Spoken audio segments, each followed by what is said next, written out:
रहीम, अस्सलाम वालेकुम and a very good morning. Espresso में आपको खुश आमदीद कहेंगे। मैं हूँ अरमिला हसन और मैं हूँ इमरान हसन। इस उम्मीद के साथ कि आप ठीक ठाक हैं, खैरियत से हैं। आज का दिन भी आगाज़ अच्छा हुआ है, आपका नहीं हुआ तो कर लीजिए। इंशाल्लाह उम्मीद है कि दिन अच्छा आपका गुजरेगा। उसके लिए शर्त सिर्फ ये है कि आपने परेशान नहीं होना, किसी भी चीज़ को लेकर घबराना नहीं है। और अब तो बिल्कुल भी नहीं घबराना, क्योंकि पंजाब में जितने भी फलाही मंसूबे थे बकौल तहरीक इंसाफ के, जो उन्होंने शुरू किए थे और फिर रोक दिए गए थे, वो दोबारा से शुरू कर दिए गए हैं। जैसे कि हेल्थ कार्ड और उसके साथ साथ पनाह गाहें और लंगर कुछ खाने। हाँ लंगर खाने, कुछ चीज़ें हैं जो दोबारा से बहाल कर दी गई हैं पंजाब के अंदर। चले जनाब, और ऑब्वियसली जब हम बात कर रहे हैं पॉलिटिक्स की, लेकिन पॉलिटिक्स से पहले हम कोशिश करते हैं थोड़ी सी कोविड की बात कर ले, क्योंकि कोविड के केसेस के हवाले से तो ज़्यादा हो रहे हैं। 8 हलाकतें सामने आई हैं जी NCOC के मुताबिक, और it's not a short number, ये कम नंबर नहीं है। ऑब्वियसली जिस तरह से हमने काबू पाया है कोविड के ऊपर, ऐसे में इतने नंबर भी होना, एक जान हो चाहे 8 जाने हो, उतनी ही कीमती हैं, तो उनका ज़ाया नहीं होना चाहिए। तो लिहाजा आप एहतियात करें। ऑब्वियसली क्योंकि आपने वैक्सीन अगर लगवा ली है और आपने बूस्टर डोज नहीं लगवाई, तो प्लीज़ बूस्टर भी लगवा लें, ताकि आपके अल्लाह ना करे अगर आप कोविड दोबारा से कंडक्ट करते हैं तो आपके जो इंटेंसिटी है उस कोविड की वो कम हो और आप उससे महफूज आपने रहें। इतना कोरोना के बारे में बताया ना, जो भी लोग कहते हैं कोरोना वाली बाजी आ गई है इतना कोरोना की बातें आपने की, भाई बताना फर्ज है लेकिन हमारा। कोरोना वाली बाजी ठीक कह रही हैं आप, अमल करें इसके ऊपर, इट्स वेरी इंपॉर्टेंट। अच्छा जी, ये तो बड़ी एक इंपॉर्टेंट बात है और याद दहानी इसलिए जरूरी है क्योंकि हम भी उन्हीं लोगों में शामिल हैं जिनको हम याद करा रहे होते हैं, क्योंकि हम भी खुद इतना ही इग्नोर कर रहे होते हैं। मैंने बूस्टर नहीं लगवाई, मैं हाँ झूठ क्या बोले बंदा, बूस्टर लगवानी चाहिए। चले विल गो फॉर इट। मैं तो डर गया था वो लगवा के वैक्सीन। एक्चुअली पहली जो वैक्सीन हमने लगवाई है जो नॉर्मल, उसके बाद हमारे रिएक्शन मत करो, लोग वैसे ही नहीं लगवाते। नहीं हमने हर एक की, कुछ लोगों को बिल्कुल कुछ नहीं हुआ था, कुछ लोगों को बिल्कुल कुछ नहीं हुआ। लग रहा है आप उन्हीं में से हो जिनको बिल्कुल कुछ नहीं हुआ। खैर, कराची में रात गए रिमझिम भी हुई और बारिश भी हुई है, वो रिमझिम है और उस रिमझिम ने बहुत सारे लोगों के दिल के तार भी हिलाए और इंतजामिया की परफॉर्मेंस के तार भी हिला दिए और पता लगा है कि कितने बुरे सुर निकल रहे हैं उसमें से जो इंतजामिया की परफॉर्मेंस के तार है। बहरहाल ये मनाजिर हैं रात की बारिश के, ये मनाजिर तो थोड़े खुशगवार हैं, कदरे बेहतर है। प्रोड्यूसर साहब वो वाले मनाजिर दिखाएं जो हम देखते हैं ना, मतलब जहाँ पे पानी पानी हुआ है पूरा कराची, और ये जो कराची में इमरान मानसून का स्पेल है ये बहुत तवील है। कितने खूबसूरत कराची हमें क्यों नहीं मिलता? हाँ, हम क्यों नहीं? लेकिन दूसरी जानिब वो जो मैं जिस जानिब जा रहा था ना, वो है बलूचिस्तान में हालात बहुत खराब है। 3 दिन से सिंध से बलूचिस्तान का राब्ता मुनक़ता है, शदीद सैलाबी सूरत हाल है, बड़े बड़े सैलाबी जहाँ भाग भी हुए हैं और ये मुसलसल जो सूरत हाल है वो खराब हो रही है। और अफसोस की बात तो ये है कि अभी तक ये बारिशें थमती नजर नहीं आती। कल जब हमारी महकमा मौसमियात से बात हुई थी हमारे शो में, तो उन्होंने कहा था कि अभी तो ये एक सिलसिला चल रहा है, this is the peak time. और ये आप देखिए इस वक्त जो मनाजिर मौजूद, ऑब्वियसली लोगों के घर बार सारी चीजें इस सैलाबी सूरत हाल की वजह से डिस्टर्ब हुई है। ये मनाजिर जो आप देख रहे हैं मुख्तलिफ फुटेजेस हैं, और इन्हीं तमाम बारिशों की वजह से जो सैलाब आए, 105 अफराद जहाँ बहक हुए, बेतहाशा लोग जो हैं still they are looking for them. ये एक बड़ी खौफनाक सी सिचुएशन है अनफॉर्चुनेटली। अब ये एक नेचुरल डिजास्टर है, इसको मैं तो ये सोच के परेशान हो रहा हूँ कि बलूचिस्तान वैसे ही एक ऐसा सूबा है जहाँ पे बहुत ज्यादा कोई अच्छा इंफ्रास्ट्रक्चर मौजूद नहीं है और वहाँ पे इंफ्रास्ट्रक्चर की ये तबाही हो रही है, तो ये किस जानिब जाएगा? अल्लाह पाक आसानी फरमाए और इंतजामिया को एक मजबूत प्लान के साथ सामने आना चाहिए और पूरे पाकिस्तान को मिलकर इस वक्त बलूचिस्तान पे फोकस करना चाहिए ताकि बलूचिस्तान इस सूरत हाल से निकले। जो लोग इससे मुतासिर हुए, हमारी उनके लिए दुआएं हैं। प्रोग्राम का बाकायदा आगाज करते हैं, हेडलाइंस की जानिब चलते हैं। मुल्क में सियासी माहौल गर्म, हुकूमत और आला अदलिया भी आमने सामने। हुकूमत ने जुडिशल इस्लाहात का फैसला कर लिया, कानून साजी के लिए सेनेट और कौमी असेंबली की पार्लिमानी कमेटी भी बना दी। मुल्क अब कैसे चलेगा? PTI चेयरमैन इमरान खान ने बाइतमाद इलेक्शन कमीशन और कानून की बालादस्ती के बगैर आगे बढ़ना नामुमकिन करार दे दिया।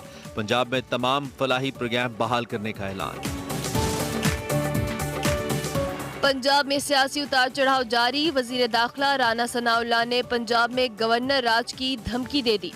वफाकी हुकूमत गिरा देंगे, PTI रहनुमा फवाद चौधरी की जवाबी धमकी। पंजाब में हुकूमत साजी के लिए मुशावरत जारी, PTI के सिप्तान खान का नाम स्पीकर पंजाब असेंबली के लिए फाइनल, काबीना से हलफ कौन लेगा? मामला एक बार फिर अदालत में जाने का इम्कान। सेगमेंट मेरा पाकिस्तान में उफेरा फैज दिखाएंगी लाहौर म्यूजियम में कायम इलाकाई तमद्दुन गैलरी। क्रिकेट मैच में भी बात होगी। पाकिस्तान अभी है जनाब मुश्किलात का शिकार है और 419 रन्स टू मेक इट, सही डिफिकल्ट। हाँ इट इज। चलिए ना आगे बढ़ते हुए आपको बताते हैं की बड़ी खबर।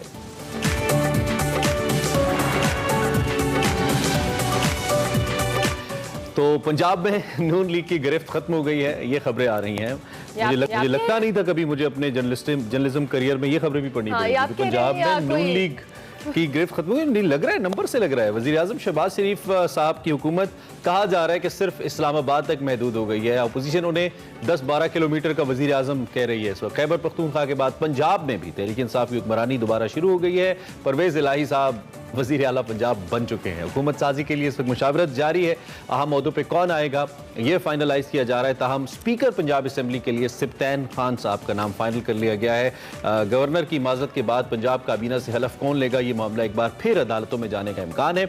इसके साथ साथ जो हुक्मरान इत्तेहाद है और तहरीक इंसाफ है, इसके दरमियान इस वक्त भी शदीद बाज़ाराई देखने में आ रही है। एक दूसरे को रोजाना चैलेंजेस दिए जा रहे हैं। वज़ीर दाखिला वफाकी वज़ीर दाखिला राना सनाउल्लाह ने पंजाब में गवर्नर राज लगाने की धमकी दी है। जवाब में फवाद चौधरी ने कहा, आपने गवर्नर राज लगाया तो आपकी हुकूमत गिरा देंगे हम।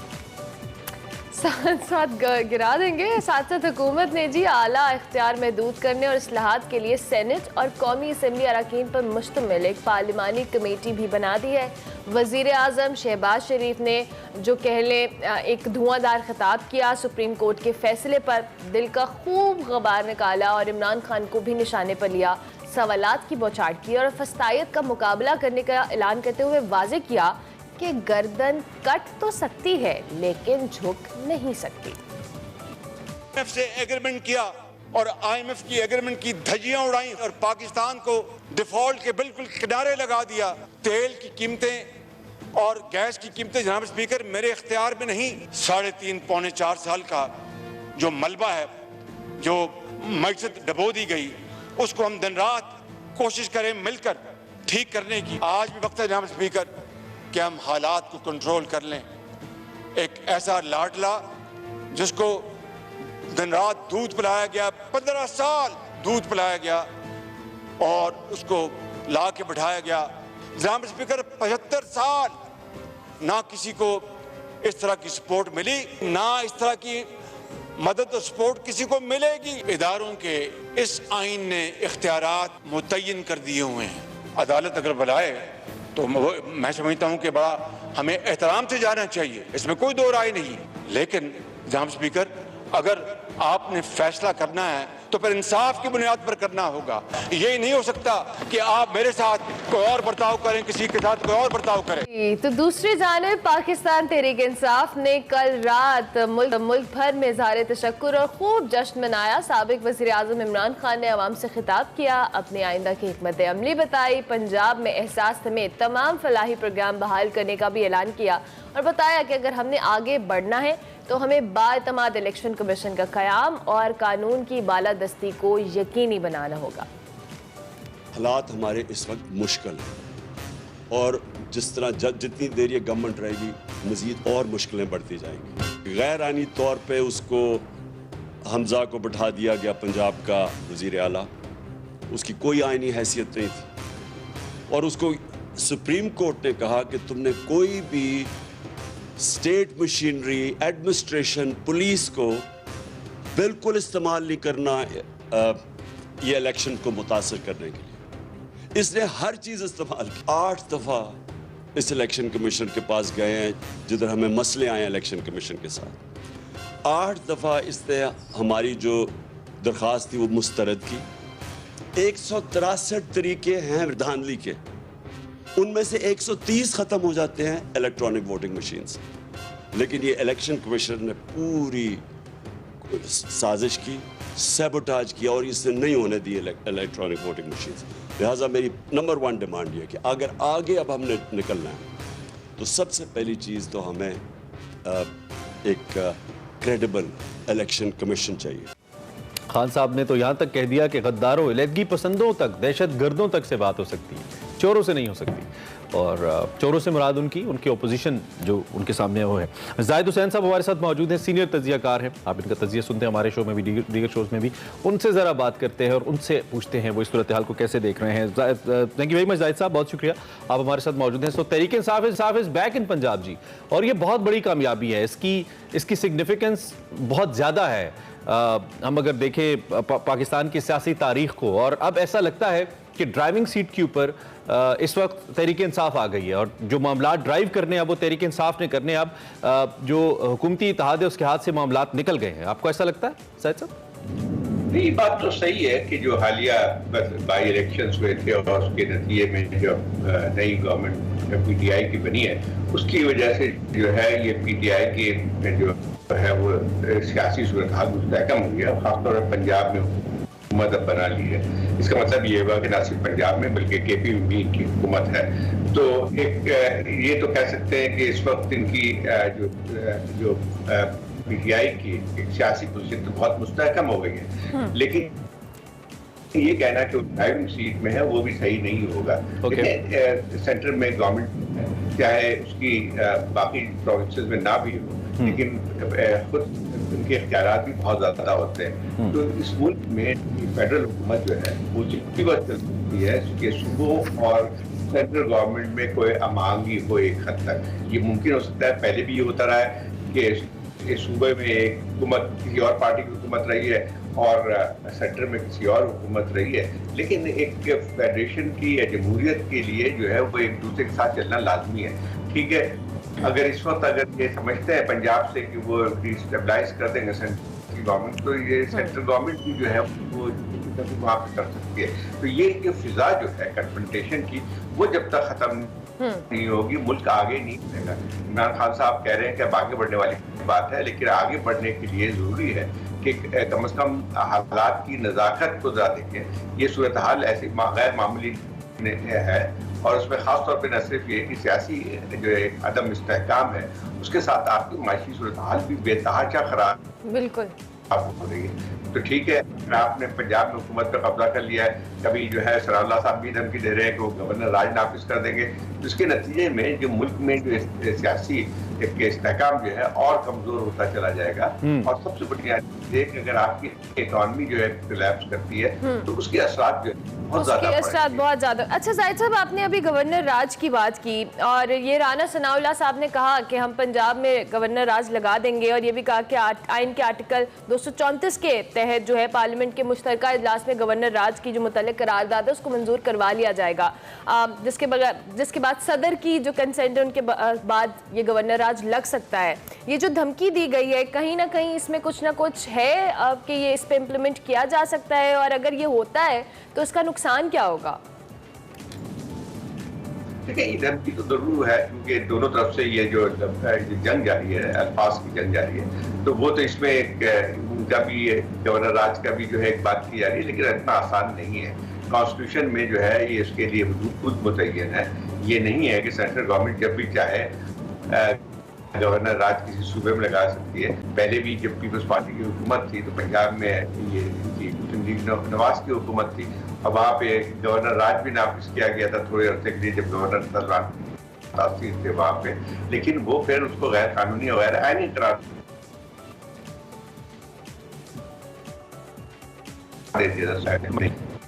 धमकियों तक आप बात कर सकते हैं, लेकिन आज जो सूरत हाल है, अगर ये कहा जाए कि कोई पंजाब के जो इलेक्शन में या जो नतायज हासिल में उससे कोई सियासी इस्तेहकाम हासिल हो गया, तो मैं कहूँगा ऐसी बात नहीं है, बल्कि और हम जो है एक सियासी गैर इस्तेहकाम की तरफ बढ़ रहे हैं। एक इसमें बड़ा की क्वेश्चन है जो अक्सर सोचने में आता है कि तहरीक इंसाफ बार बार कह रही है कि free and fair election with new election commissioner ये करवाएं, उसके बाद ही मुल्क में इस्तेहकाम आएगा। सवाल यहाँ पे ये कि जब तहरीक इंसाफ 2018 में आई थी, उस वक्त डॉलर की प्राइसेस अब की निस्बत बहुत कम थी, पेट्रोलियम प्राइसेस अब की निस्बत बहुत कम थी, कर्जा कम से कम 14-15 हज़ार अरब कम था, मुल्क में दहशतगर्दी तकरीबन ख़त्म थी, लोड शेडिंग ज़ीरो थी, बिजली मुकम्मल प्रोड्यूस हो रही थी जितनी कंज्यूम हो रही थी। हालात माशी तौर पर इन हालात से बहुत बेहतर थे।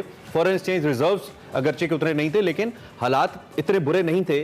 अब तो हालात बहुत बुरे हैं कि मौजूदा कोलिशन गवर्नमेंट से नहीं संभालने हो रहे, तहरीक इंसाफ से नहीं संभालने हुए, तो अब तहरीक इंसाफ के पास ऐसा क्या मंशूर है जब वो बैनुल अक़वामी दुनिया के साथ अपने ताल्लुकात भी बिगाड़ बैठे हैं, कोई इतनी अच्छी उनकी स्टैंडिंग नहीं है इंटरनेशनल, क्रेडिबल इंटरनेशनल वर्ल्ड के अंदर, तो ऐसा क्या मंशूर है उनके पास कि अगर 4 महीने में इलेक्शन होते हैं, इमरान खान साहब दोबारा आ जाते हैं तो सब कुछ सीधा कर देंगे, ठीक कर देंगे? जाहिद साहब बिल्कुल नहीं। अगर देखिए इमरान खान साहब 3.5 साल हुकूमत में रहे हैं और उनको जो है मुख्तलिफ हल्कों से भी जो बहुत ही ज़्यादा जो है हिमायत हासिल रही है, उनकी सपोर्ट हासिल रही है, लेकिन वो 3.5 साल में उन्होंने बहुत ज़्यादा कोई तब्दीलियाँ लेके नहीं आए माशी उसमें।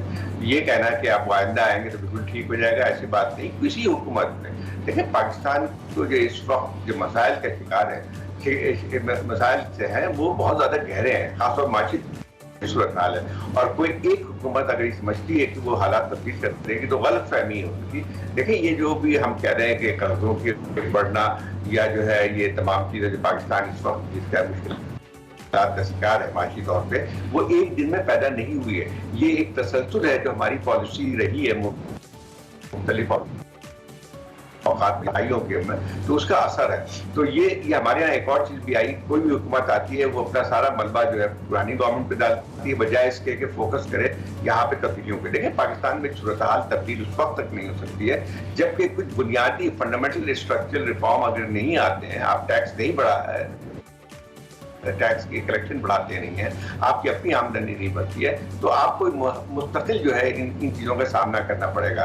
और कोई हुकूमत ये समझती है कि इनके बगैर जो है वो हम कर लेंगे, गलत फहमी है। इस वक्त कोई ऐसी सूरत हाल पैदा होनी चाहिए अगर मुल्क को वाकई जो है लोग इस्तेहकाम की तरफ ले जाना चाहते हैं, तो सबसे पहले तो एक कम अज कम एक बुनियादी चीज़ों पे एग्रीमेंट होना चाहिए सियासी पार्टियों के दरमियान।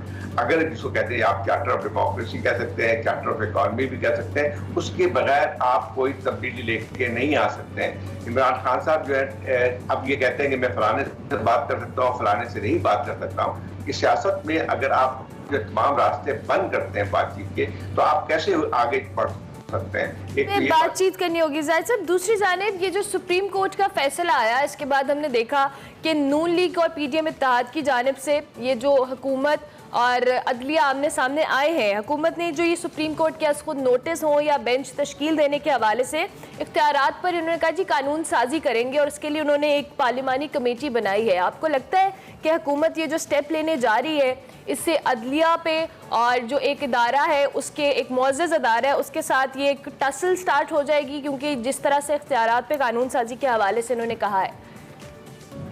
देखिए सबसे बड़ा पाकिस्तान में एक और मसला ही बन गया है, जब आपकी पार्लियामेंट, आपकी एग्जीक्यूटिव पैरालाइज हो जाए और सारा का सारा जो जितनी भी सियासी जंग है आप अदालतों में लड़ रहे हैं। अब जितने भी होते हैं जिनको और दुर्ग में वो पार्लियामेंट में वो जो चीजें तय होनी चाहिए, अब वो सब के सब जो है वो अब अदालतों में जा रहे हैं। अब चाहे वो वोट के हवाले से हो, चाहे 63A के हवाले से हो, किसी चीज़ के हवाले से हो, तो अब नतीजा ये है कि जो भी फैसले आते हैं अदालत के, एक फरीक को खुश हो जाते हैं, दूसरे को गालियाँ देते हैं। तो ये उस वक्त पैदा होता है जबकि दूसरे जो स्टेट इंस्टीट्यूशन हैं वो अपना काम नहीं कर पाते हैं। ठीक है, अदालतों के है मसाइल बहुत ज़्यादा, इससे कोई काम नहीं कर सकता है।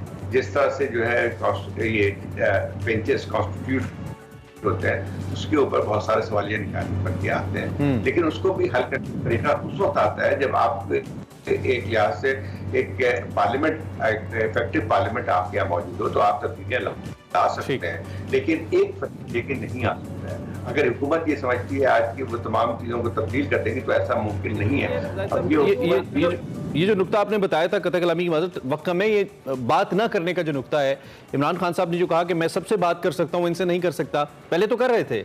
एमकेएम जब उनके साथ थी, एमकेएम को साथ मिलाया, एमकेएम जब जा रही थी उसके साथ मिलने के लिए गए, बाप पार्टी के साथ मिलने के लिए गए, कोशिश की, पैगाम भिजवाए, ऑफर्स की, वजारतें दी, तो बात पहले तो कर रहे थे, अब एकदम से नहीं कर सकते, या कोई क्या तब्दीली है ये?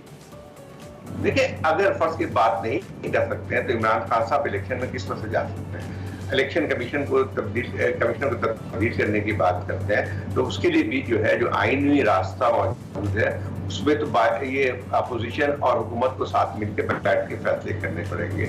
इसी तरह से जो है और भी जो आपको इलेक्शन के जो रूल्स बनाने पड़ेंगे वो भी आपको दूसरी जो हुकूमत और अपोजिशन को मिल के बैठ सकते हैं। तो अगर ये सारे नहीं होंगे, बातचीत नहीं होगी, तो किस तरह से जो है आप इलेक्शन की तरफ जा सकते हैं। जो इस किस्म की बातें कहना कि मैं फलाने से बात नहीं कर सकता हूँ, फलाने से नहीं कर सकता हूँ, वो चोर है, और ये तो इमरान खान साहब की पुरानी रवायत रही है कि हर एक को जो है अपने ठीक हो गया, वो किसी ना किसी बात तो करनी पड़ेगी। ठीक हो गया। वही में जाहिद साहब बहुत शुक्रिया। मौजूदा सियासी सूरत हाल पर जाहिद हुसैन साहब हमारे साथ मौजूद थे, अपना तजिया दे रहे थे। अभी हम एक ब्रेक लेंगे, ब्रेक के बाद हाजिर होंगे।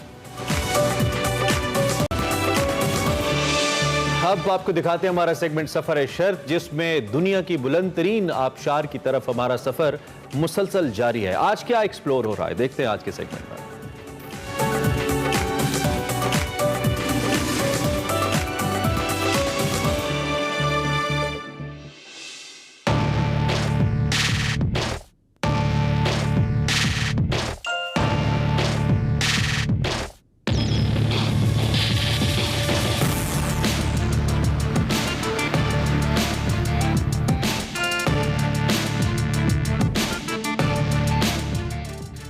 गुज़श्ता किस्त में हमने पाकिस्तान की एक बुलंद तरीन आबशार की जानिब सफ़र शुरू किया था। इस सफ़र को जारी रखते हैं और देखते हैं कि ये बुलंद तरीन आबशार कैसी है। ये बुलंद आबशार वादी गिज़र के गांव होपर में वाक़ है, जो काकूच से 15 से 20 मिनट के फासले पर है। होपर गांव से इस आबशार की जानिब ट्रैक शुरू होता है। इस ट्रैक का दौरानिया 1 घंटा या कुछ ज़ायद है। ट्रैक पे सफर के दौरान आपको अजीबो गरीब पत्थर देखने को मिलते हैं। जा बजा गारें हैं, छोटी छोटी आबशारें तो रास्ते में भी देखने को मिलती हैं। कदीम बुद्ध मत के कुछ आसार भी इस रास्ते पर दिखाई देते हैं। अच्छा, ये वाटरफॉल जो है, ये सारा एक सिलसिला है वाटरफॉल्स का, ये मुसलसल जो है वो, और उसकी आवाज़ आपके साथ आती रहती है। आप चलें आप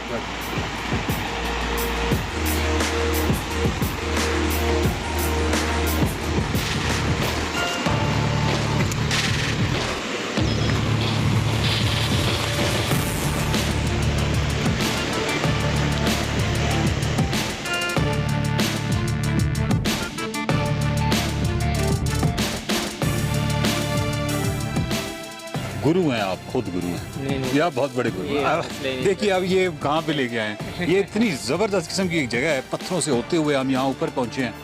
और ये जो जगह है इसके बारे में अगेन आर्कियोलॉजिस्ट या माहिरीन बेहतर बता सकते हैं, लेकिन ये पोस्चर बेसिकली क्या है, ये थोड़ा सा आप करके बल्कि वो दिखाएं थोड़ा सा। ये चीज़ ऐसे सर 2010 में किया ना, प्रोफेसर मेरे पास जापान से आ रही थी, इन चीज़ों को मैंने देखा। वो कह रहे थे कि पुराने ज़माने में जो बुद्धिस्ट रहते थे उसी वक्त ये उनका इबादतगाह हुआ करता था।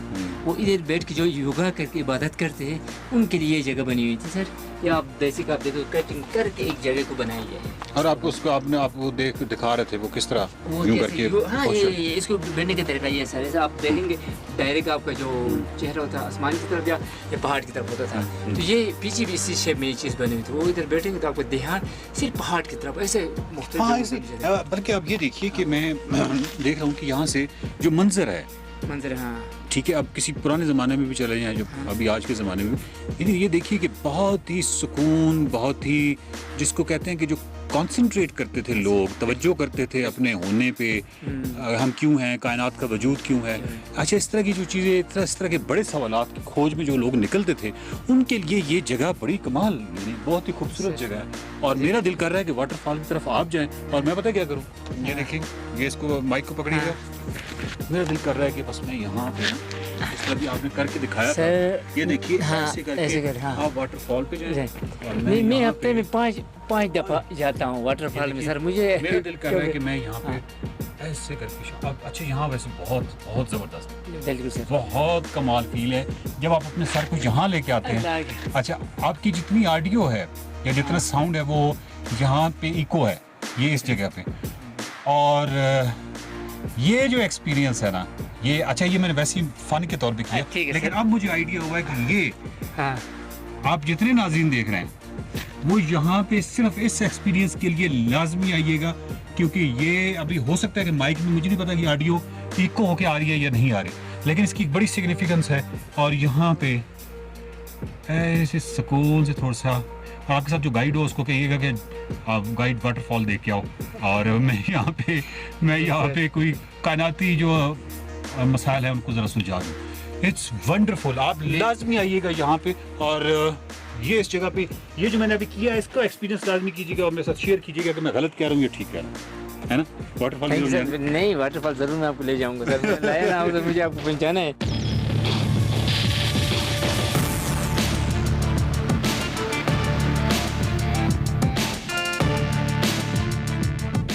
फरद साहब ने मुझे कहा है कि ये एक पत्थर है तो इसमें आप सर डालें और अंदर आवाज़ निकालें तो क्या होगा। तो मैं आप उनके कहने पे ये मेरी आवाज़ जो है ये तो आप सुन ही रहे हैं, कि माइक को भी मैं अंदर ले जाऊंगा। फरद साहब आप देख लें, ये सारी मेरी सेफ्टी आपकी जिम्मेदारी है। कोई बात नहीं सर।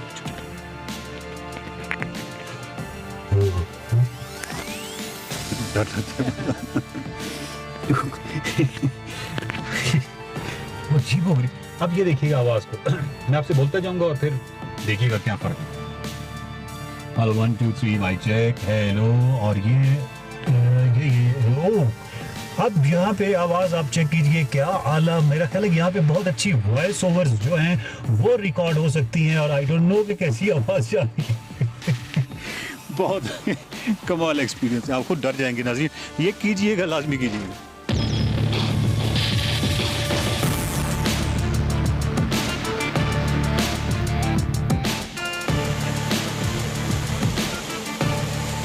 इसी तरह हम चढ़ाई चढ़ते हुए अभी एक पत्थर में मैं लेटा हुआ था, और जैसे ही मेरी निगाह ऊपर गई तो मुझे ये नजर आया, अल्लाह, ये जो है जगह फरद साहब के बकौल कि बड़ी कमाल जगह है। और मेरे हिसाब से हर वो स्पीशी, हर वो चीज़ जिस पे ग्रेविटी असर ना करे, हैं, कशिश शकल असर ना करे, वो यहाँ फिट हो सकता है। यहाँ फिट होके और जो गौर व फिक्र करना है तो यहाँ पे आप कर सकते हैं।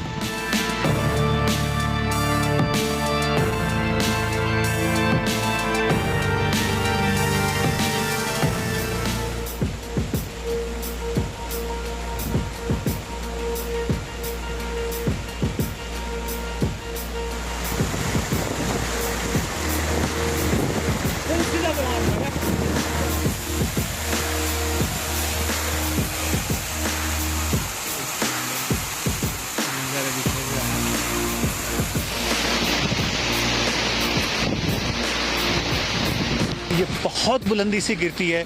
दूसरा कि इसके दरमियान और पीछे चट्टान के दरमियान में जहाँ ये गिर रही है उसमें बहुत ज़्यादा डिस्टेंस है, जिसकी वजह से पीछे से हवा जो है वो इसको आगे धकेलती है और ये एक अजीबो गरीब मनाजिर पेश करती है। पानी की थपेड़े हैं, पूरी वाटरफॉल जो है वो अचानक एक अजीबो गरीब शक्ल इख्तियार कर जाती है जब पीछे से उसको हवा का दबाव पड़ता है।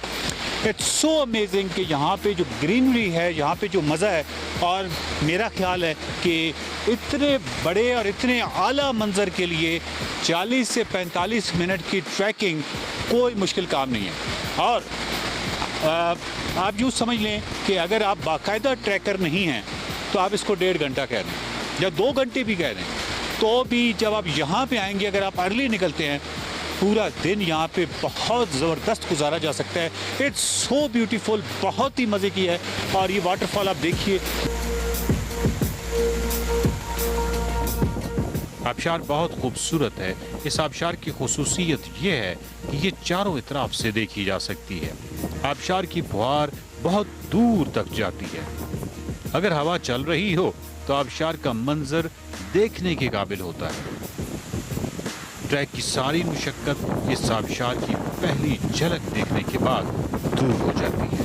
आबशार के साफ और शफाफ पानी बह रहे हैं और पानी की आवाज़ के अलावा यहाँ मुकम्मल खामोशी होती है। आपके चारों तरफ बुलंदो बाला पहाड़ हैं और नीचे बहुत दूर आपको ऊपर गांव के सब्जे नजर आते हैं।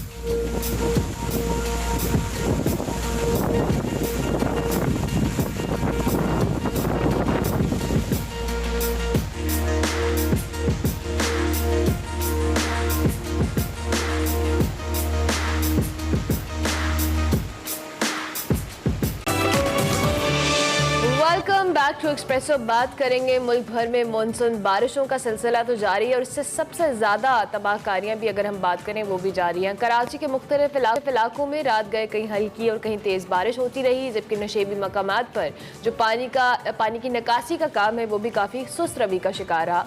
उधर बलूचिस्तान की अगर हम बात करें तो तूफ़ानी बारिशों के बाद सैलाबी रेलों से तबाही जारी है और लैंड स्लाइडिंग से भी अगर बात की जाए तो सिंध और बलूचिस्तान का ज़मीनी राबता मुनक़ता हो गया है। और ओवरऑल जो तूफ़ानी बारिशों से अगर हम बात करें तो बलूचिस्तान में अमवात की तादाद 105 हो गई है, जबकि हब नदी पुल का जो 150 फीट हिस्सा है वो सैलाबी रेले में बह गया। बिल्कुल, और यही मिलाती है सड़क कराची को सिंध से, कराची को और सिंध को बलूचिस्तान से। इस वक्त हमारे साथ मोहम्मद अकरम क्वेटा से, उनसे बात करते हैं। अकरम, एक तो आप ताज़ा तरीन सूरत हाल हमें बताइए, इस वक्त क्या है, आप कहाँ पे मौजूद हैं, और ये जो मुख्तलिफ सैलाबी रेले हमने देखे हैं इसको लेकर क्या मजीद आबादियाँ भी इसकी जद में आई हैं, इंतजामात क्या हैं, ओवरऑल पिक्चर क्या है आपके पास इस वक्त हमें बताने के लिए? हाँ जी बिल्कुल इमरान, ऐसा है गुज़िश्ता कई रोज़ से जो मानसून बारिशों के स्पेल वक्फे से जारी है, उससे न सिर्फ पूरे मुल्क में बल्कि कोयटा समेत बलूचिस्तान के मुख्तलिफ अजला में काफ़ी तबाहकारी हुई हैं। अगर ताज़ा तरीन सूरत हाल की बात करें तो जो PDMA ज़राए ने इस हवाले से हमें बताया है कि जाँ बहक होने वाले अफराद की तादाद जो है 108 हो चुकी है, जिसमें न सिर्फ कोयटा, बेला, मकरान, नोशकी, किला अब्दुल्ला, दुक्की, पशीन और अतराफ के जितने छोटे बड़े अजला हैं, जो छोटे बड़े जो शहर हैं, देहात है, वहाँ पर सैलाबी रेलों में बहने से, कच्चे मकानात गिरने से, उनकी जो है दीवारें गिरने से, पुलों में बह जाने से जो है ना ये लोग जो है ज़िंदगी की बाजी हार चुके हैं। दूसरी जानिब जो वज़ीर आला बलूचिस्तान ने मानसून की बारिशों के हवाले से जो हदायत जारी की है उसके हवाले से जो है ना तमाम महकमे, जिसमें जो है ना PDMA है और मेट्रोपॉलिटन कॉरपोरेशन है, ज़िली इंतज़ामिया है, उनके तमाम अमले की जो है छुट्टियाँ भी मनसूख कर दी गई हैं।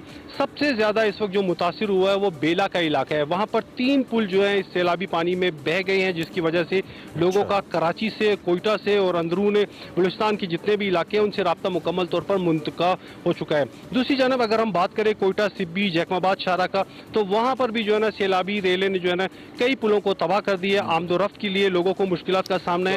इसी तरह जो ये तो बलूचिस्तान में, कोयटा में, कराची से ही जाती हैं जो अशिया ज़रूरियाँ हैं मुख्तलिफ कंटेनर्स के ज़रिए, तो अगर राब्ता मुनक़ता है तो फिर वहाँ पे तो फुकदान भी हो सकता है अशिया का। क्या ऐसा है? कैसे पहुँचाई जा रही है अशिया, और बेघर अफराद के हवाले से भी अपडेट दीजिए। जी बिल्कुल, मैं उसी तरफ आ रहा था। तो बिल्कुल जो कराची से और अंदरून सिंध से और पंजाब से जो अशिया खुर्दनोश आती थी, खसूसन जिसमें सब्जियां हैं और दीगर अजनास वगैरह हैं, उसकी किल्लत कोयटा शहर में जो है पड़ना शुरू हो गई है। और कोयटा शहर से जो अतराफ के इलाके वहाँ जो ये माल जाता था उसकी वजह से वहाँ के देहातों को भी मुश्किलात का सामना है। जो कोयटा कराची शाहरा है, जो वहाँ पर जो है लखपास से जो साइड एरिया है, सराउंडिंग एरिया, वहाँ मुकम्मल तौर पर बंद हो गया। खुजदार के एरिया में ट्रैफिक जो है बंद है, कई गाड़ियाँ जो फंसी हुई हैं, मुसाफिर कोचेज़ हैं और ट्रॉलर्स हैं वो फंसे हुए। ज़िली इंतजामिया उनको जो रेस्क्यू करने के काम में जो है गुज़िश्ता 2 से 3 रोज से लगी हुई है। इस वक्त कोयटा की सूरत हाल ये है कि यहाँ पर जो है ना 2 रोज से जो है सब्जियों की कीमतों में बेतहाशा इजाफा सिर्फ इसी वजह से हो चुका है कि माल बर्दार ट्रक वगैरह जो है कोयटा शहर नहीं पहुँच रहे। जो कोयटा शहर की मेन मंडी है यहाँ पर वो नहीं पहुँचते, जिसकी वजह से टमाटर समेत दीगर अशिया की कीमतों में इजाफा हो चुका है। अच्छा मोहम्मद अकरम, ये भी बताइएगा कि जो इंतजामिया की जानिब से रेस्क्यू के हवाले से या दीगर मामलात को देखा जा रहा है, क्या यहाँ पर जिस हिसाब से तबाही हुई है उस हिसाब से क्या फैसिलिटीज़ या उस तरह से इमदादी कार्रवाइयाँ हो रही हैं? क्या उसकी कैपेसिटी इतनी है या मज़ीद मशीनरी दरकार है इन तमाम तर कार्रवाइयों के लिए? बिल्कुल, जो ज़िली इंतजामिया ने एक अलर्ट भी जारी किया था इन मानसून की पहली बारिशों के बाद, पहले स्पेल के बाद, दूसरे के बाद, अब ये तीसरा जो है ख़त्म होने को है। इसके बाद बता रहे हैं कि 30 तारीख से बाकायदा फिर शुरू होने वाला है। तो ज़िली इंतजामिया तो मुतहरिक थी, लेकिन जो अतराफ़ के इलाके हैं वहाँ के लोगों की अमूमन यही शिकायत आती है कि हमें कोई भी चीज़ फराम नहीं की जा रही। लोग अपनी मदद आप के तहत एक दूसरे को रेस्क्यू कर रहे हैं। जो देहातों में फंसे हुए वहाँ पर भी लोग अपनी मदद आप के तहत भी जो है ना एक दूसरे को रेस्क्यू करने के अमल से गुजर रहे हैं। ज़िली इंतजामिया गो के अपने तौर पर जो है ना अपना 100% देने की पूरी कोशिश कर रही है, लेकिन दूर दराज के देहातों में वहां पर हैवी मशीनरी को ले जाना भी मुश्किल है। PDMA के जो जराए हैं उनका यही कहना है कि खसूसन जो हब का इलाका है, खुजदार का इलाका है, नोशकी हो गया और ये दूसरी जानिब जो है दुक्की, लोरलाई, किला अब्दुल्ला, इन इलाकों में भी बाकायदा तौर पर काम जारी है। लेकिन लोगों का ये कहना है कि उनको जो है अपनी मदद आपके तहत एक दूसरे को रेस्क्यू करने के अमल से पाकिस्तान में ज्यादातर लोग अपनी मदद आपके तहत ही चलते हैं। ये तो क्वेटा है, यहाँ पे तो रावलपिंडी जैसे शहर में लोग अपनी मदद आप और कराची में कर रहे थे। आखिर में मुझे ये बता दें, अगर मजीद कोई ऐसी आबादी अकरम जिसके मुतासर होने का खदशा है, मुख्तसरन बताइएगा, क्या वहां से लोगों को निकाला गया है कि नुकसान, जानी नुकसान कम से कम ना हो? इमरान, बिल्कुल ऐसा है। जो बेला का इलाका है वो इस वक्त जो है ना शदीद तरीन जो है ना सैलाबी रेले की लपेट में है। लोगों को रेस्क्यू करने का अमल भी जारी है। वहाँ पर जो है ना मुकम्मल तौर पर जो लोग थे एक दूसरे की मदद करके जो बाजार से दूसरी जानिब जा रहे थे, जो सैलाबी रेला था, नशेबी इलाके थे, वहाँ से साइड इलाकों की जानिब जा रहे हैं। ताहम जो जिली इंतजामिया है वो अपना 100% देने की कोशिश कर रही है, लेकिन आवाम की शिकायत इंतजामिया अपना 100% देने की कोशिश कर रही है, लेकिन जो आवाम है उसको स्टिल शिकायत तो है। लेकिन अल्लाह ताला बलोचिस्तान की आवाम की मुश्किलात को हल करे और ये जो बारिशें हैं, ये जो मॉनसून स्पेल है, उनके लिए रहमत का हो। ऑब्वियसली बहुत तबाही मचाई है इसने। अभी हम एक ब्रेक लेते हैं जी, ब्रेक के बाद हाजिर होते हैं। Welcome back to Express program के दूसरे हिस्से में आपको खुशामदीद कहते हैं। और अब आपको दिखाते हैं हमारा सेगमेंट मेरा पाकिस्तान, जिसमें फैरा फैज आज हमें दिखाएंगी लाहौर म्यूजियम में जो कायम इलाकाई तमद्दुन गैलरी है। तो देखते हैं आज का मेरा पाकिस्तान।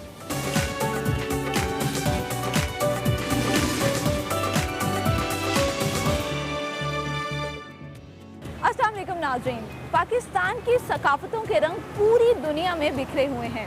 आज मैं मौजूद हूँ लाहौर म्यूज़ियम के इलाकाई तमद्दुन गैलरी में, जहाँ पर पाकिस्तान के मुख्तलिफ इलाकों के कल्चर को और उनके रंगों को समेट कर रखा है।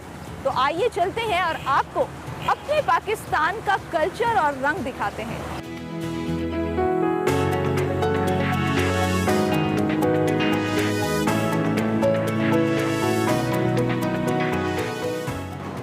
सर, कैसे हैं आप? नाज़रीन, इस वक्त हमारे साथ मौजूद हैं इजाज़ अहमद मिन्हाज साहब, जो डायरेक्टर हैं लाहौर म्यूज़ियम के।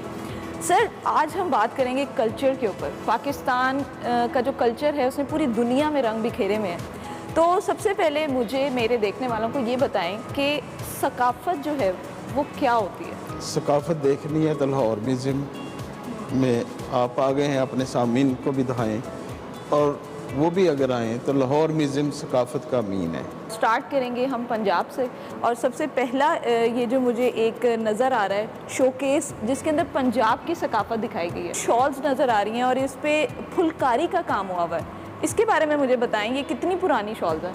फुलकारी जैसे नाम ही है, तो ये तो कॉन्सेप्ट ही रंग बिखेर देने। ये शोकेस में देखिए, बिल्कुल ऐसे ही है। जब ये फर्श पे बिछाई जाती थी, चारपाइयों पे बिछाई जाती थी और दूसरे फर्नीचर पे बिछाई जाती थी। इसके साथ ही मैं आपको इसका नीचे जो चीज़ रखी हुई है, ये लकड़ी के बने हुए ये वही चीज़ है लगभग जो हम बचपन में, अगर मैं अपनी बात करूं, तो हम बाज़ारों में जाते थे जब ईद का त्यौहार आता था, तो मेहंदी लगाने की बजाय ठप्पे भी लगाए जाते थे।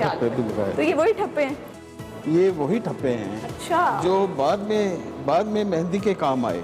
पहले कपड़े पे काम, उससे पहले ख़वातीन के दुपट्टे, बिस्तरों की चादरें, कुर्सियों के गिलाफ, घर की पेटियों के, संदूकों के, ट्रंकों के, जो हमारे देहात में, शहरों में हमारी रवायत का हिस्सा हैं। सकाफ़त का लीडर है पंजाब। अच्छा सर, कपड़े के अलावा पंजाब के सकाफ़त में क्या क्या चीज़ें आती हैं? पंजाब के गुलकार देख लें, पंजाब के नसर नगार देख लें, पंजाब के शायर देख लें, पंजाबी उर्दू शायर देख लें, लिटरेचर देख लें पंजाब का फर्नीचर बनाने वाले देख लें। अच्छा सर, पंजाब से हम आ गए हैं चोलिस्तान पे, और यहाँ पे भी बहुत वैरायटी है, खूबसूरती है। इसके बारे में मुझे बताएं। कितना खूबसूरत लिबास है ख़वातीन का बना हुआ। चोलिस्तान के लोग जब अपने घरों की डेकोरेशन करते हैं, अच्छा, तो ये देखें किस तरह से कितनी खूबसूरत चीज़ें बनाई हैं कि बंदा उनकी दीवारों को, उनकी परछत्तियों को देख के बंदा इतना स्टंट हो जाता है। ये सारी जो चीज़ है, ये ख़वातीन की मरहून मिन्नत है। इस ऐसी चीज़ों को तौरान कहते हैं। खुद भी फर्स्ट टाइम देखा है। बड़ी इंटरेस्टिंग चीज़ है ये। और उससे उनकी नफासत का, ज़ौक़ का और सकाफ़त पसंदी का पता चलता है। सर हम आगे चलते हैं और आगे मुझे दिखाएं। अच्छा, यहाँ पे कुछ ज्वेलरी के पीसेस भी मुझे नज़र आ रहे हैं। चोलिस्तान की ख़वातीन इस्तेमाल करती हैं। देखें ना कितने कलर हैं इसमें और कितनी खूबसूरत है। और यहाँ पे एक गंदी भी हमारे पास मौजूद है। गंदी हम उस जगह को कहते हैं कि जो एक लंबी सी चादर की तरह होती है और फर्श पे भी बिछाई जाती है। मेरा ख्याल है सिंध में भी पाई जाती है। ये सिंध में, सिंध के लोग भी ये बनाते हैं और अपनी चारपाइयों पे इसको बिछाते हैं। गिंदी आई थिंक इसको कहा जाता है। अच्छा सर, हमने चोलिस्तान की सैर भी कर ली, चोलिस्तान के सकाफत के बारे में भी जान लिया। अब हम पहुंच चुके हैं सिंध में। तो सिंध की सबसे जो मशहूर चीज़ लड़की होने की हैसियत से जो मुझे मालूम है वो है सिंध की वो जो एक मखसूस किस्म की सिलाई होती है जो हमें यहाँ पे इस काम में नज़र भी आ रही है। और दूसरा, सिंधी अपने कपड़ों में ऐसी क्या चीज़ है जो इस्तेमाल करते हैं जिसकी वजह से वो डिफरेंट हो जाती है चोलिस्तान से भी और बाकी इलाकों से? सिंध का मैं आपको दिखाना चाह रहा हूँ शीशे का काम। अच्छा, आप देखें, आपने पहले भी देखा होगा और वो तो बंदे को वैसे ही स्टन कर देता है। ये देखें, ये लिबास देखें, रवायती कुर्ता है उनका और इसमें शीशा भी है। इसके हर किस्म के रंग हैं और सिंधी टांका इसमें। ये जो कढ़ाई इससे की गई है इसको सिंधी टांका कहते हैं हम। और ये लगभग कितना पुराना होगा? 250 साल 200 साल पुराना है हमारे पास जो है। जब भी आप लोगों का सिंध जाना होता है तो जो वहाँ के सिंधी भाई बहनें होती हैं वो आपको अजरक या सिंधी टोपी तोहफे में लाजमी देते हैं। तोहफे में लाजमी देते हैं। अच्छा सर, अब हम आ चुके हैं डीजी खान पे। डीजी खान के कल्चर में सबसे पहली चीज़ जो मुझे नज़र आ रही है वो सफ़ेद रंग का ये लिबास है। ये जो है ये बहावलपुर के इलाके का है। अच्छा, और वो जो बहावलपुर का मशहूर है कि हाथ से बनाते हैं और आज भी ये चीज़ें वहाँ पे मौजूद हैं। उसमें कितने शीशे लगे हुए हैं, कितनी कढ़ाई अच्छी अच्छी हैंडमेड है। ये सारा इसका अपना लिबास का कलर भी बहुत खूबसूरत है। बिल्कुल। इसके साथ देखें कि उस साउथ पंजाब के जेवर आपको नज़र आ रहे हैं। बिल्कुल। अच्छा, हम जो पहले जेवर देखते आए हैं उसमें इतने लंबे जो माला टाइप नहीं थे, लेकिन यहाँ पे आके वैरायटी चेंज हुई। वैरायटी चेंज हो गई, इलाका चेंज हो गया, इलाका चेंज हो गया, सकाफत में थोड़ा सा फर्क आ गया। इस शोकेस की जो सबसे इंटरेस्टिंग चीज़ है ना वो ये जाए नमाज है। उस इलाके की शीशे वाली कढ़ाई की रवायती हुनरमंदी की एक आला मिसाल है। अच्छा, और नो डाउट वो नज़र आ रहा है इसके अंदर। अच्छा सर, यहाँ पे मुझे कुछ एक डिपिक्शन भी नज़र आ रही है रक्स की। तो ये क्या बहावलपुर का रक्स है या डीजी खान का? ये डीजी खान के इलाके का रवायती रक्स, उसका एक मॉडल। अच्छा, मेरे बैग पे जो शोकेस है यहाँ पे बड़ी खूबसूरत डिपिक्शन की गई है उस कल्चर की, उस माहौल की। वैसे बहुत कम नज़र आता है हमारे गाँव में, अगर हम जाएँ बहुत कम नज़र आता है। इसके बारे में मुझे ये बताएं। हमारे यहाँ पे जो बच्चे ख़वातीन आती हैं वो इस गैलरी में सबसे ज़्यादा वक्त इस शोकश के सामने गुजारते हैं। और भी चीज़ें उनको पसंद हैं, लेकिन ये गाँव का मंजर जिसमें आप देखें कि एक तरफ लालटेन जो पुराने हमारे गाँव में जो आज के दौर में हमें नज़र नहीं आता, उसमें हमने लाइट भी लगाई हुई है। बड़ी खूबसूरत डिपिक्शन है ये, जिसमें हमें एक खातून बैठी हुई भी नज़र आ रही हैं जो अपने घरेलू काम में मसरूफ़ हैं। पीढ़ा है रखा हुआ जिस पे बैठते हैं। हाँ। फिर मधानी है जिसमें दही दूध रेड़कते हैं गाँव में। अच्छा सर, यहाँ पे मुझे छाबी भी नज़र आ रही है जिसमें रोटी रखी जाती थी, जिसको पंजाबी में क्या कहते हैं? चंगेर।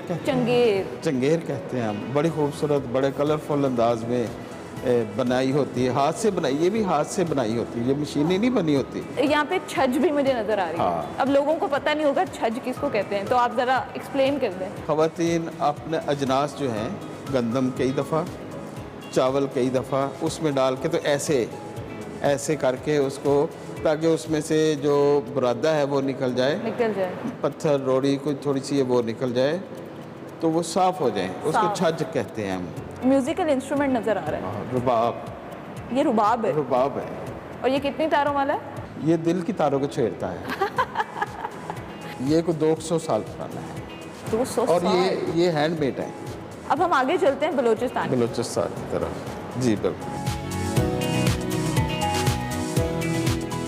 अच्छा सर, बलूचिस्तान के शोकेस के सामने पहुंचते ही मुझे एक ये लंबा सा कपड़ा नज़र आ रहा है, इसके बारे में मुझे बताएं, ये क्या है? आप देखिए घरों में परछत्तियों के ऊपर, सल्फों के ऊपर उन्होंने अपने सजावट के लिए चीज़ को डाला, बिल्कुल बिल्कुल बिल्कुल ऐसे डाला होता है। अच्छा सर, ये बलूची सूट भी हमें यहाँ पे नज़र आ रहा है। रेशमी कपड़े से बना हुआ लिबास है, इस पे बलोची टांके की कढ़ाई हुई है और इसके कलर देखें कि कैसी उठान रखते हैं ये कलर। बिल्कुल, कलर से मैं यहाँ पे एक बात लाजमी करूँगी और अपने व्यूअर्स को भी ये चीज़ बताऊँगी कि हम पंजाब से शुरू हुए थे और इस वक्त हम बलूचिस्तान पे हैं और आप लोगों ने बहुत सी रग्स देखी, शॉल्स देखी, लेकिन तमाम तर का कलर कम्बिनेशन जो है वो उस इलाके के हिसाब से डिफरेंट है। अब हम जा रहे हैं जी ठंडे इलाकों की तरफ, यानी नॉर्दर्न एरियाज़ की तरफ, और आपको ले चलते हैं वहाँ पे, उनकी सैर कराते हैं, उनके इलाकों के बारे में बताते हैं और वहाँ पे कौन सा कल्चर इस्तेमाल किया जाता है वो बताते हैं।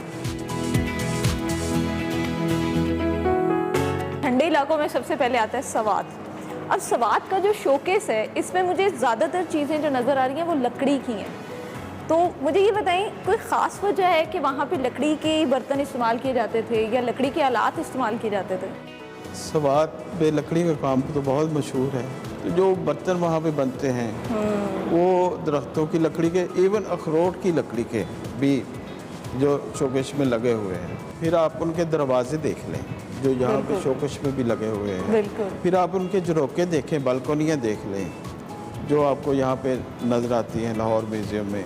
आप देखें वो बर्फ़ हटाने वाले, ठंडा इलाका है, बर्फ़ पड़ती है और बहुत पड़ती है। बर्फ़ हटाने वाले खुरपे लकड़ी के, उन्होंने उस पर भी नक्श नगारी की हुई है। फिर ये चरखा आप देखें इसके साथ जो पड़ा हुआ है। अब हम आप लोगों को दिखाएंगे एक ऐसा हिस्सा, एक ऐसा शोकेस जो मेरे, आपके, हम सबके दिलों के बहुत ज़्यादा करीब है। उसको जन्नत का टुकड़ा भी कहा जाता है। उसका कुछ हिस्सा हमारे पास है और कुछ हिस्सा अनफॉर्चुनेटली हमारे जो पड़ोसी मुल्क हैं उनके पास है, लेकिन बहुत जल्द इंशाल्लाह उस हिस्से को भी हम हासिल कर लेंगे। तो आइए चलते हैं और आपको दिखाते हैं वादी कश्मीर की सकाफत।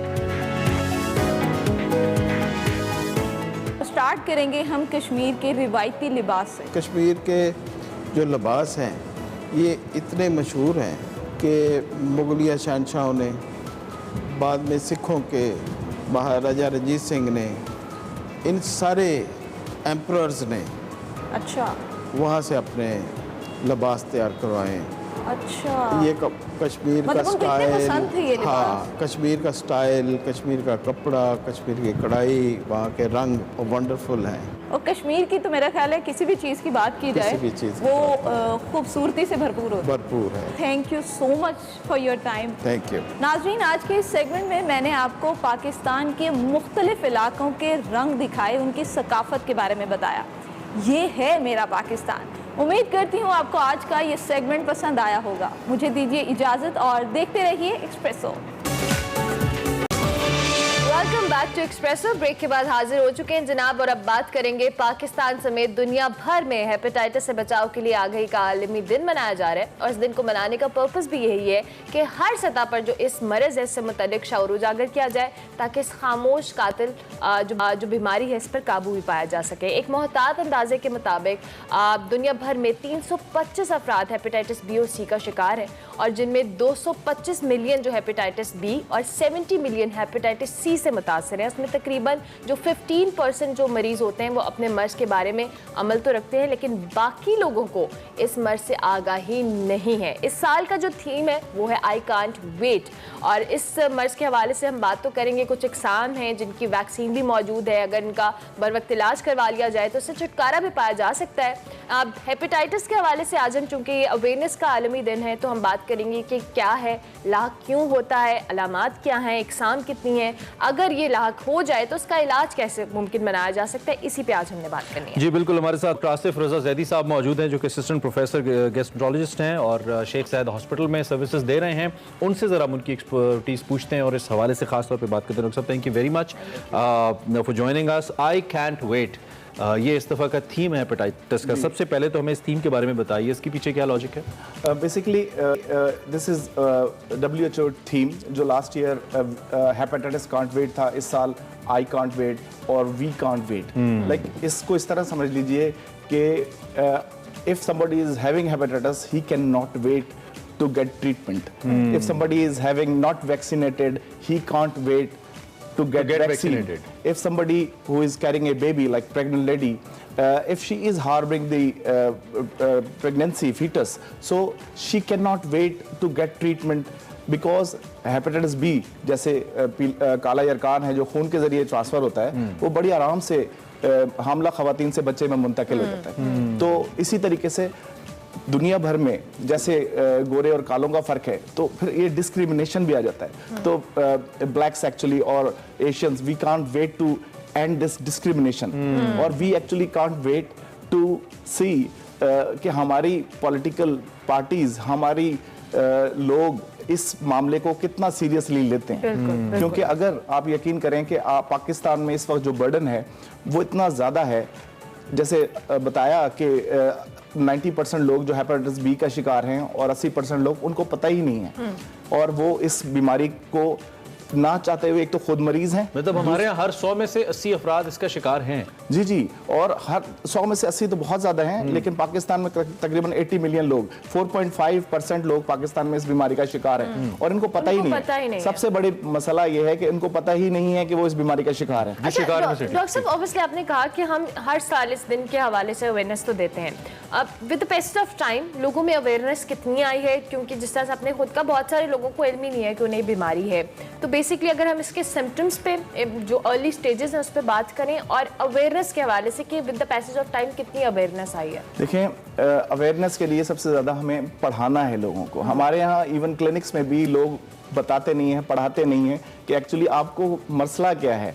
और इसी वजह से ये दिन 28 जुलाई का आज मनाया जाता है पूरी दुनिया में कि हम अवेयरनेस पैदा की जाए, लोगों को बताया जाए। यहाँ पे आप देखें कि एक जो फ्रूट वाला है वो बहुत डिलीशियस सा फ्रूट बना के दे रहा है, लेकिन वो साथ ही बड़ी डोज आपको हेपेटाइटिस ई और ए की भी दे देता है। My goodness. तो वो आप उस फ्रूट को तो खा लेते हैं, लेकिन उसके बाद आपको यरकान हो जाता है। इस तरीके से आप जब हमाम में जाते हैं या बाबा की दुकान पे जाते हैं, वो आपका शेफ बना रहे होते हैं, तो अगर वो ब्लेड्स यूज नहीं कर रहे सही, तो उस ब्लेड से आपको हेपेटाइटिस बी या सी बड़े आराम से मिल जाता है।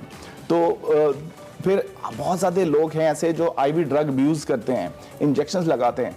अक्सर आपने देखा होगा, आप लोगों ने रिपोर्ट भी किया होगा कि हमारे यहाँ ये डिस्पोजेबल सिरिंजेस को धो के दोबारा बेचने का कारोबार जी जी बिल्कुल। तो वो इतना ज्यादा घनौना कारोबार है, माफियाज हैं जो ये कर रहे हैं, पूरे माफियाज हैं जो ये कर रहे हैं और उनको रोकने वाला कोई नहीं है। फिर ऐसे लोग हैं जो रक्षों के पीछे, अखबारों के अंदर, जिनका कोई काम नहीं है, वो इसको लेके आगे चल रहे हैं कि हम आपका इलाज कर देंगे, डॉक्टर के पास ना जाएं, हमारे पास आ जाएं। तो ये दंदान साज जो बैठे होते हैं सड़कों के ऊपर बैठे हैं, मतलब this is the most sensitive thing oral health की। हां, और वो हमारे अपने जिनसी जो प्रॉब्लम्स हैं वो बड़े इंपॉर्टेंट हैं, उनको एडवोकेट करना बहुत ज्यादा, या we don't talk about that. अच्छा, एक हमारा जो हेल्थ सिस्टम है, एक तो ये तो हमने पब्लिक अवेयरनेस की बात की, बड़ा अच्छा सवाल था अनुराग का कि कैसे हम अवेयर कर सकते हैं, लेकिन when it comes to the government, हमारे हेल्थ स्ट्रक्चर की तरफ जब हम आते हैं, वेयर डू वी स्टैंड हम हेपेटाइटिस को लेकर? क्या हम इस वक्त तमाम जो बाकी दुनिया के ममालिक हैं उन जैसा निज़ाम सेहत क्योर का हेपेटाइटिस को लेकर हमारे पास मौजूद है, whether in terms of procedures और मेडिसिन और व्हाटएवर, या फिर आपको लगता है कि नहीं we still need to?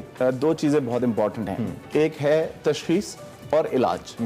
Pakistan में पंजाब में खुसूसी तौर पे कुछ गवर्नमेंट्स पहले, और मैं क्रेडिट देता हूँ नून लीग की गवर्नमेंट को जिन्होंने, शहबाज शरीफ साहब ने इसको चलाया था, ठीक है, और हेपेटाइटिस की क्लिनिक्स यहाँ पे पूरे पंजाब में खोली थी और पूरे पाकिस्तान में दवाइयाँ, पाकिस्तान पंजाब में वो फ्री दे रहे थे। अच्छा। सो शेख ज़ायद हॉस्पिटल में भी और पंजाब में तमाम जगह ट्रीटमेंट भी फ्री अब मौजूद है और तशखीस के लिए टेस्ट भी मौजूद है। तो ये पिछले कुछ अरसे में रुक गया था? नहीं, बिल्कुल नहीं रुका, ये चलता रहा, ये चलता रहा और ये सब दवाइयाँ ऑलरेडी आराम से मिल जाती हैं। अच्छा, तो अगर कोई भी आप ये पैगाम लोगों को देने के लिए ज़रूरी है कि अगर किसी के घर में भी कोई भी हेपेटाइटिस बी सी से मुताल्लिक कोई मरीज है तो प्लीज उसको भेजें फौरन, ताकि उसका इलाज किया जाए। डॉक्टर साहब, इसमें एक पॉइंट ये भी है ना कि यहाँ पे लोग वैसे ही हेपेटाइटिस का नाम सुन के ही रिलक्टेंट हो जाते हैं, उनको ये नहीं पता कि ये स्टेज क्या है, उनकी जान को कितना खतरा है। लोग एक दूसरे को बताने में भी बड़ा झिझकते हैं कि खुदा ना खास्ता किसी को यही तो है एग्जैक्टली सोशल स्टिग्मा है ये। सोशल स्टिग्मा ये है कि लोग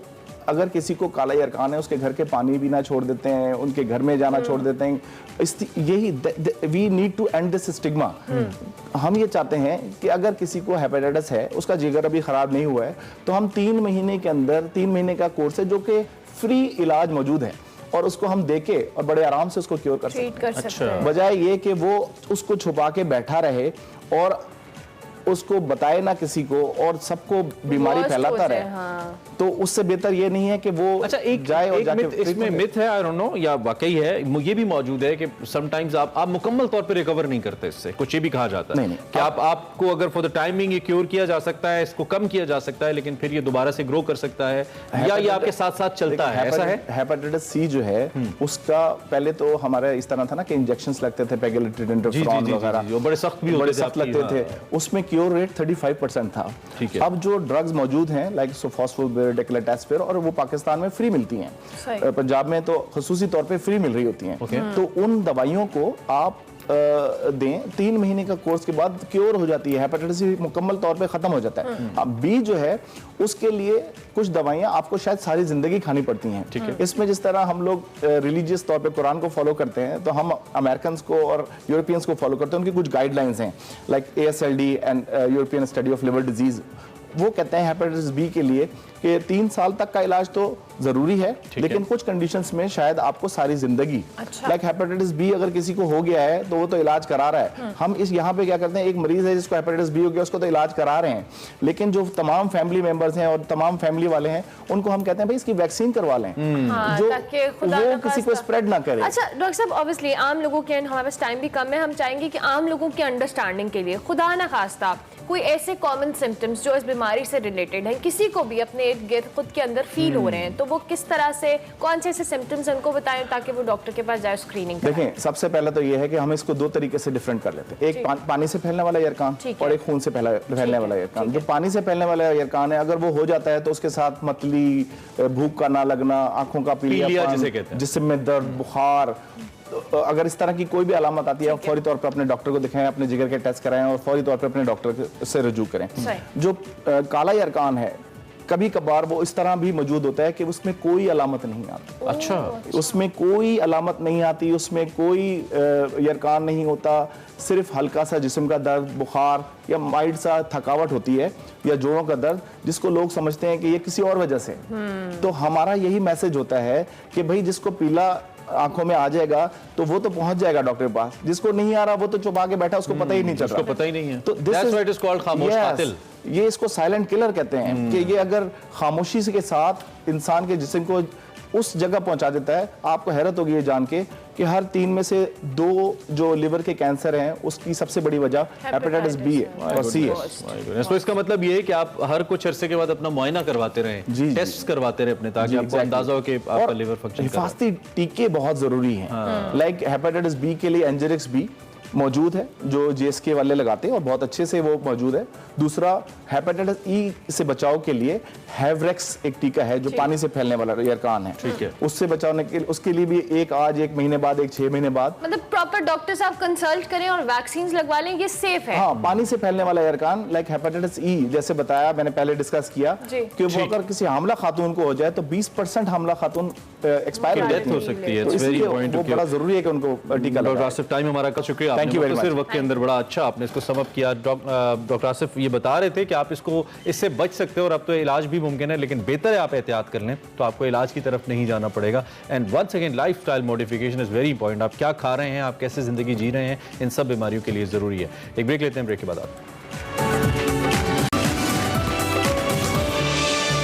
वेलकम बैक। बात कर लेते हैं कुछ गॉल टेस्ट के हवाले से, और ब्रेक के बीच में मैं जरा सारी बातें टीवी पे तो नहीं देख सकता, ऑनलाइन में देख मौजूद हैं। साबिक टेस्ट क्रिकेटर हैं, उनको हम खुशामदीद कहेंगे। Thank you very much Asif साहब, बहुत शुक्रिया। मैच थोड़ा मुश्किलात का शिकार है पाकिस्तानी टीम, ऑब्वियसली बड़ा टारगेट है, और किस तरह से आप इसको देखते हैं अभी जो करंट मैच की सिचुएशन है?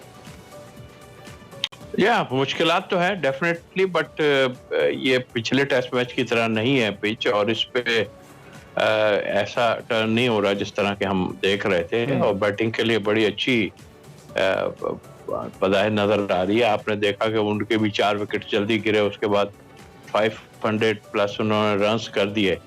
तो उस लिहाज से मैं देखता हूँ पिच तो बहुत अच्छी है, बट मुश्किलात हैं, आपको बहुत लंबा खेलना पड़ेगा। जिस तरह के उनके प्लेयरों ने भी खेला है, ये जो पार्टनरशिप है ये अभी तक तो बहुत अच्छी है, ये एक और लंच के 1 घंटे बाद तक जानी चाहिए, और ये जब गई तो मेरा ख्याल है काफी हम अच्छी पोजीशन में आ जाएंगे। और पिच ऐसी है कि आपको अगर लास्ट ओवर्स में 20-22 ओवर 25 ओवर में आपको 160-70 अगर करने पड़े तो विकेट्स इन हैंड हो तो आप जीतने की तरफ भी जाते हैं। ठीक है। तो अभी मेरा सवाल एक्चुअली यही था, एक तो ये जो करंट पार्टनरशिप चल रही है इसको आप कैसे देख रहे हैं, कैसी जा रही है, नंबर 1। नंबर 2, क्या हमारी इस वक्त जो प्लानिंग है एज पर गेम प्ले जो आप देख रहे हैं, आपको तौसीफ भाई लग रहा है कि हम मैच बचाने की जानिब जा रहे हैं, अभी somehow we playing a bit defensive, या फिर नहीं हम अपनी एक रूटीन की गेम खेल रहे हैं और maybe we can make this to a victory as well? नहीं, इतना डिफेंसिव हम नहीं है। ठीक है, हमें विकेट्स भी बचाने हैं, बहुत हम जल्दी नहीं करेंगे। और 4 इन ओवर अगर हम जाते हैं तो बहुत अच्छी बात है। और यही कह रहा हूँ ना, विकेट्स इन हैंड होगी आपके हाथ में तो आप आगे इवन मैं कहता हूँ 200 रन का भी अगर आपको चेस करना पड़ा थोड़ा टाइम में, तो ओवर्स कम मिले आपको तो एक चांस तो आप ले सकते हैं। बट फर्स्ट आपको जो है एक लंबा खेलना पड़ेगा, सेव करना पड़ेगा, क्योंकि विकेट्स अगर 1-2 और गिर गए जल्दी फिर मुश्किलात पाकिस्तान के लिए बहुत कितना मुश्किल है बाबर के लिए एक और मजीद लंबी इनिंग्स को लेकर चलना, क्योंकि हमें याद है पिछले टेस्ट में ऑलमोस्ट 350 हमने करने थे तो अब्दुल्ला शफीक को 160 करना पड़े थे, देन हम we could make it with 4 wickets. आज बाबर को कितना आप एक्सपेक्ट कर रहे हैं आगे जाना पड़ेगा? सिर्फ बाबर ही को नहीं जाना पड़ेगा, उसके साथ भी कोई खड़ा होगा, वरना वो तो अकेला उम्मीदें कम हो जाती है ना हमारी बाकियों से। नहीं, आपकी बात सही है, बट मेरा ख्याल है कि बाबर के साथ भी जो है एक पार्टनरशिप तगड़ी लगनी चाहिए। जैसे कि उनके भी 6th विकेट पे अबाउट 126 रन बने थे, 6ठी विकेट पे जाके, तो उन्होंने पार्टनरशिप लगा के जो है वो रन किए। डेफिनेटली हमने बॉलिंग इतनी अच्छी नहीं की जो कि होनी चाहिए थी, हमारे स्पिनर्स इतना अच्छा परफॉर्म नहीं कर सके और काफी रन हमने करवा दिए, यस, लेकिन बट अभी तो हमें बचाने की मुश्किल है, तो हम इस सिचुएशन से खेले हैं, हम इस तरह खेले कि पहले हम अपने आप को सेव कर लें और उसके बाद अगर हम जीत जाते हैं तो हमारी तो रैंकिंग में भी पोजीशन अच्छी हो जाएगी। बिल्कुल, जीतने से काफी चीजें बेहतर भी हो जाएंगी। अच्छा, अभी आपने बाबर की बात की, ऑब्वियसली कि बाबर अकेले तो नहीं करेंगे, किसी को साथ उनके परफॉर्म करना पड़ेगा, तभी टीम की ओवरऑल विक्ट्री पॉसिबल होती है। और ये पिछले कुछ मैचेस में हमने देखा है, चाहे वो टेस्ट हैं या वनडे हैं या T20 हैं, बाबर पे बहुत रिलाई किया जाता है। पूरी टीम उस तरह से, हमारा जो बैटिंग ऑर्डर है, चाहे वो मिडिल ऑर्डर है या टॉप ऑर्डर है, वो उस तरह से परफॉर्म नहीं करता और फिर at the end of the day सारी जिम्मेदारी बाबर के नातवा कंधों पर आ जाती है। सो इसको आप किस तरह से देखते हैं? आपने ठीक कहा, और बाबर ही कर रहे हैं और सारी दुनिया मान रही है उनको कि वो परफॉर्म कर रहे हैं, बट अपनी टीम के लिए तो किसी और को भी खेलना पड़ेगा ना। जैसे कि अब्दुल्ला ने खेला तो आप जैसे 60 रन सलमान ने बनाए थे, बट हमें दूसरों को भी कुछ करना पड़ेगा, तभी जो है एक अच्छे रन को हम चेस कर सकते हैं। खाली बाबर अपने 150 करके चले जाते हैं इस मैच में या बाकी कोई कुछ नहीं करता, तो वो फिर बाबर की परफॉर्मेंस हुई ना, दायरा वो तो कर ही रहे हैं, अब से नहीं कर रहे हैं, काफी पहले से कर रहे हैं। तो आप चूंकि सलमान का चूंकि आपने जिक्र किया, पहले टेस्ट में कुछ बहुत काबिल जिक्र रहे नहीं थे, ज़्यादा इंप्रेस नहीं कर पाए थे व्यूवर्स को भी और आई बिलीव क्रिकेटर्स को भी, लेकिन पिछली इनिंग्स उनकी अच्छी लगी और अभी भी he still has a chance to prove himself कि वो आगे जगह बनाए। क्योंकि पहले मैच में तो थोड़ी तनकीद भी हुई थी कि इस मैच में शायद उनको डेब्यू नहीं कराना चाहिए था, उनकी जगह फवाद आलम होते, लेकिन अब फवाद भी हैं और सलमान भी हैं। इन केस अगर यहाँ पे विकेट गिरता है या जैसा कि आपने कहा कि लंच के आसपास, तो जो नीचे वाला बैटिंग ऑर्डर है उसमें आप कितनी जान, कितनी वर्थ समझ रहे हैं कि वो रोक सकेगा विकेट को मजीद? देखिए, बैटिंग ऑर्डर तो आपका काफी लंबा जाता है। अगर हम देख लें तो हसन अली भी जाके बीच में 20-25 रन बनाते हैं, यासिर भी रन बनाते हैं, बट हम उन पे डिपेंड ना करें। जो प्योर बैट्समैन है उनको हमें देखना पड़ेगा। जहां तक आपने सलमान की बात की, यस, उन्होंने देखिए सिचुएशन ऐसी थी, आपके विकेट्स गिर गए, लंबा आप खेले 150-160 बॉलें खेल के आप अगर 40-50 रन करते हैं तो इतना नहीं, हमारा रन रेट वैसे भी हल्का रहता है और उसके अलावा प्लेयर की अपना भी जो है वो बहुत ज्यादा बॉलें खेलते हैं। इसीलिए मैं बात कर रहा था कि आप स्ट्राइक रोटेट करते रहेंगे ना, तो दूसरी टीम पे प्रेशर पड़ेगा। तो ठीक है, सलमान ने रन किया, लेकिन सिचुएशन ऐसी थी कि आपको लंबी इनिंगें खेलनी पड़ेंगी। अब ये तो हमारा पाकिस्तान साइड का तज्जिया हो गया। What for Sri Lanka? आप बॉलर रहे हैं, आप विकेट्स को समझते हैं, क्रिकेट को भी समझते हैं, तो श्रीलंका के लिए क्या है? How can they just get a wicket? कैसे ब्रेक थ्रू ले सकते हैं वो, क्या करें? देखिए वो तो अपना सही, जो इस वक्त मैं देख रहा था उनकी फील्डिंग बिल्कुल ठीक, उन्होंने सेफ भी हो रहे हैं। और क्या, क्योंकि किसी वक्त भी कोई ये बेहतर, मैंने कहा ना पिच काफी बेहतर नहीं, एक आध गेंद ऐसा टर्न हो जाता है जिससे कि विकेट्स मिलता है, तो वो इसी उस पर चलेंगे और थोड़ा प्रेशर डेफिनेटली उन्हें डालना पड़ेगा। लेकिन ये भी देखेंगे कि एक तो पहली बात यह कि मेरा ख्याल है डर गए आज, अगर हम देखें ये इनिंग जो इन्होंने डिक्लेयर की है ना श्रीलंका, ये डर गए। हमने 340 रन चेस किए तो वो डर गए थोड़ा, नहीं तो पहले हो जाता। जी हाँ, लेट कर दिया उन्होंने जो है डिक्लेरेशन। जी हाँ, ठीक हो गया। Thank you very much Tauseef Ahmed साहब, बहुत शुक्रिया। ये तो हमारी टीम की क्वालिटी है ना कि हम वो कर जाते हैं जो एक्सपेक्टेड ही नहीं होता, तो इस वजह से कभी वो भी हो जाता है जो एक्सपेक्टेड नहीं होता। इंडियन टीम हमसे डरती है कि भाई ये कभी भी कुछ भी कर सकते हैं। ये चलिए जनाब, क्रिकेट की बात तो हो रही है, लेकिन साथ साथ कॉमनवेल्थ गेम्स की बात भी करें तो उसकी तैयारियां मुकम्मल हो गई और बाकायदा जो इफ्तिताही तकरीब है आज रात पाकिस्तानी वक्त के मुताबिक 11 बजे होगी और पाकिस्तानी दस्ते की क़यादत कौमी क्रिकेट टीम की कप्तान बिस्मा मारूफ और गुज़िश्ता गेम्स की गोल्ड मेडलिस्ट इनाम बट करेंगे। रेसलर जो हैं, इस हवाले से हम आपको अपडेट करेंगे। बिल्कुल, मजमूई तौर पर 103 एथलीट्स 12 खेलों में मुल्क की नुमाइंदगी करेंगे। पाकिस्तान विमेन क्रिकेट टीम भी इन गेम्स में शिरकत कर रही है। दूसरी जानिब कौमी हॉकी टीम के 2 खिलाड़ियों अब्दुल्ला इश्तियाक और राना वहीद का कोविड टेस्ट मुस्बत आ चुका है। इनके साथ एक पाकिस्तानी स्विमर का रिजल्ट भी कोविड पॉजिटिव आया। That's not good for Pakistan team. एक हमारे एथलीट्स इतने होते नहीं हैं और दूसरा ही जो सूरत हाल बनती है उसके बाद अगर कुछ प्लेयर्स अनफिट हो जाते हो तो that's more kind of problem. लेकिन पिछला जो कि कोविड सेशन पूरी दुनिया ने देखा है उसके बाद इतने बड़े स्केल पे गेम्स का होना, तो I think it's a good thing and we believe कि कुछ अच्छे मुकाबले में देखने को मिलेंगे। All eyes on Pakistan cricket team, women cricket team in fact, क्योंकि वो वहां में, लेकिन मुकाबला बड़ा तगड़ा है बिकॉज बाकी टीमें भी बहुत जबरदस्त हैं। सो देखते हैं रिजल्ट्स क्या आते हैं। Good luck. चलें जनाब, ब्रेक लेते हैं, ब्रेक के बाद हाजिर होते हैं। देखते रहिए एक्सप्रेसो।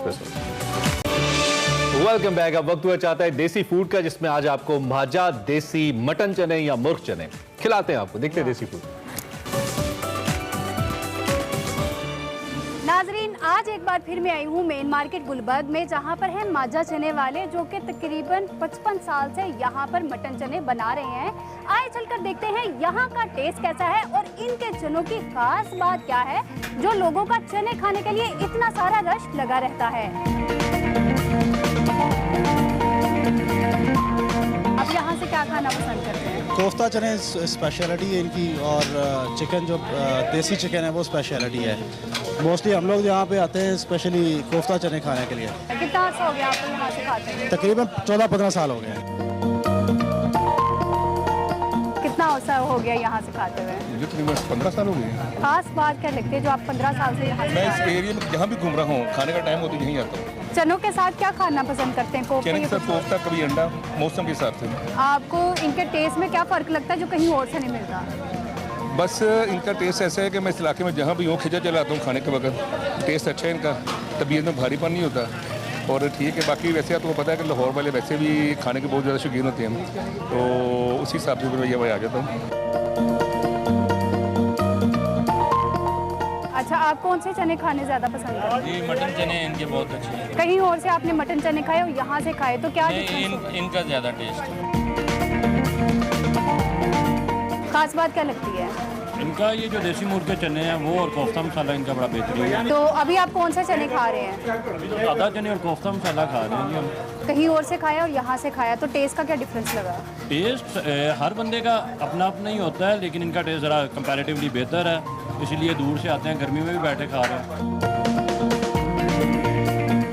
क्या खाने आए हैं? मैं यहाँ से देसी चिकन और चने लेने आए हैं।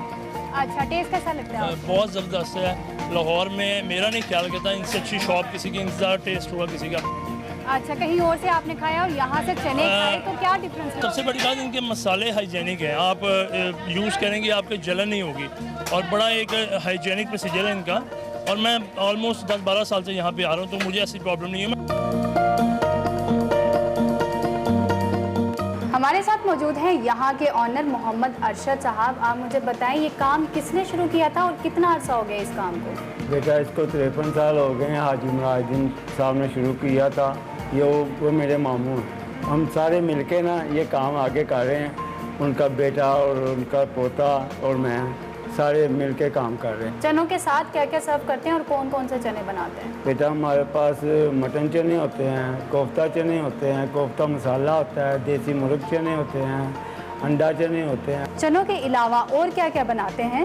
बेटा हमारे पास कोफ्ता मसाला होता है, देसी चिकन कौरमा होता है, मटन कौरमा होता है और दाल माश होती है।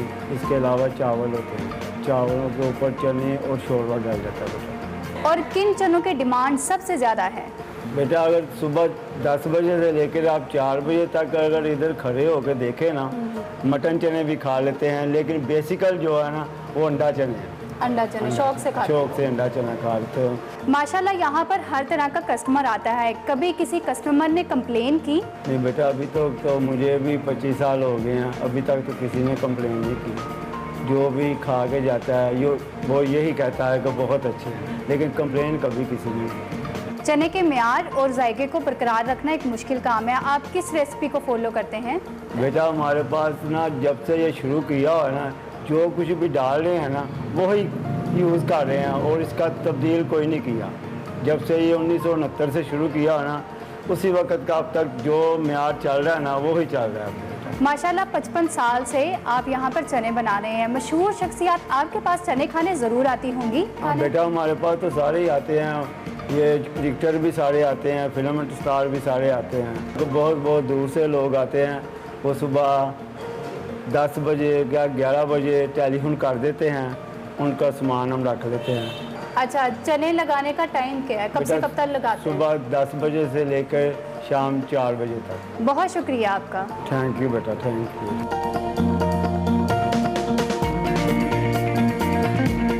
नाजरीन, मेरे लिए कोफ्ता चने और देसी मुर्ग का सालन आ चुका है, इसको ट्राई करते हैं। नाजरीन, इनके चनों का टेस्ट वाकई बहुत ज़्यादा लजीज है, तभी तो लोगों का इतना ज़्यादा रश बाहर भी लगा हुआ है। मिलते हैं अगले नए देसी खाने के साथ। अल्लाह हाफिज़।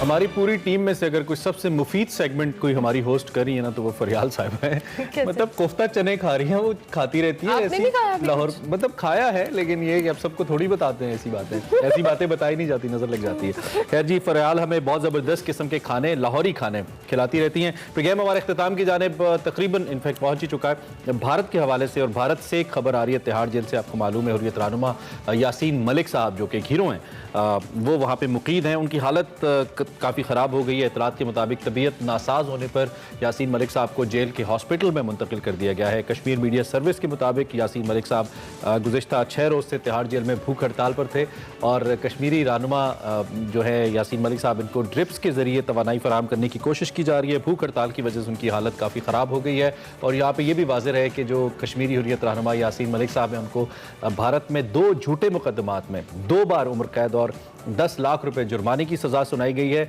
इस बीन वेरी वोकल कश्मीर के राइट्स को लेकर, कश्मीरी राइट्स को लेकर, और ये वही लीडर हैं जिनको खुद भारतीय हुकूमत मिलती रही है। पहले उनको एक स्टेटस दिया गया है कि वो कश्मीरियों के राइट्स के हवाले से बात करें और फिर अब उन्हें ही एक इंतहा पसंद करार दिया जा रहा है। यह है वो दोहरा म्यार जो भारत को उसका जो सो कॉल एक सेकुलर स्टेटस है उसके ऊपर एक स्टैंप लगाता है कि it's no more secular. Bharat की हम अगर बात करते हैं, बहुत बड़ा सवालिया निशान है जो इंसानी हुकूक की तंजीमें हैं, उनको ज़रूर इसका नोटिस लेना चाहिए जो यासीन मलिक साहब के साथ हो रहा है। बिल्कुल नोटिस लेना चाहिए। चलें जनाब, प्रोग्राम का वक्त खत्म हुआ। अभी अब आपसे इजाजत लेंगे, कल फिर मुलाकात होगी इंशाल्लाह। फीडबैक हमारे सोशल मीडिया हैंडल्स पर लाजमी दीजिएगा। कल तक के लिए हमारी तरफ से अल्लाह हाफ़िज़।